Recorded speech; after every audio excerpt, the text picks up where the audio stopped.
শহীদ মিনারে এই কর্মসূচি পালন করার জন্য আমরা সিদ্ধান্ত গ্রহণ করেছিলাম। তো এখন আমরা স্বাভাবিকভাবে যেহেতু তারা বারবার আবেদন করছে, এনসিপি যে নেতৃবৃন্দ রয়েছে তারা বারবারই আমাদের অনেকবার আবেদন করেছে, তারা অনুরোধ জানিয়েছে আমরা যেন তাদের এই অনুরোধকে বিবেচনা করি। তো আমরা ছাত্রদল কেন্দ্রীয় সংসদ আগামীকাল আমরা আবারও আজকে রাতে আমরা আবারও কেন্দ্রীয় সংসদের শীর্ষ নেতৃবৃন্দ আমরা বসবো, আমরা বসে একটা সিদ্ধান্ত গ্রহণ করবো যে তাদের এই আবেদনটি বিবেচনা করা যায় কিনা।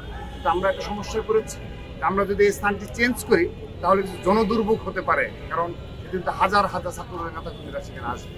তো এই দিক বিবেচনা করে আমরা আজ রাতের মধ্যেই কিংবা আগামীকালের মধ্যেই আমরা ছাত্রদল কেন্দ্রীয় সংসদের পক্ষ থেকে এই মিটিং করার পর আমরা যারা আমাদের নিকট আবেদন করেছে তাদেরকে আমরা জানিয়ে দেবো যে তাদের সেই অনুরোধটি আমরা রাখতে পারবো কি না।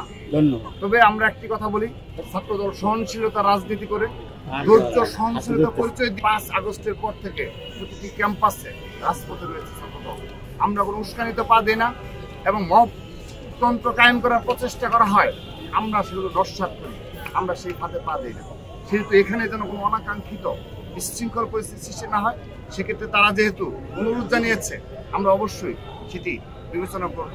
কিন্তু একটি বিষয় স্পষ্ট করছি, আমাদের দিক থেকে সবসময় যেন কোনো প্রকার কোনো অনাকাঙ্ক্ষিত পরিস্থিতি সৃষ্টি না হয় এবং কারো যেন সমস্যা ক্রিয়েট না হয়, সেজন্য আমরা এই বক্তব্য শোনার জন্য ছাত্রদলের আপামর নেতা কর্মীরা উন্মুখ হয়ে রয়েছে যে আগামীর ছাত্র রাজনীতির প্যাটার্ন কি হবে এবং আমাদের কি করণীয় সাংগঠনিকভাবে সেই দিক নির্দেশনা দেবেন। আপনাদের সকলের সহযোগিতা আজকে আসলাম এখানে, দেখলেন না যে আমরা একটা টিমও করে দিয়েছি, ঢাকা বিশ্ববিদ্যালয় এসেছে, আমাদেরকে দায়িত্ব দেওয়া হয়েছে।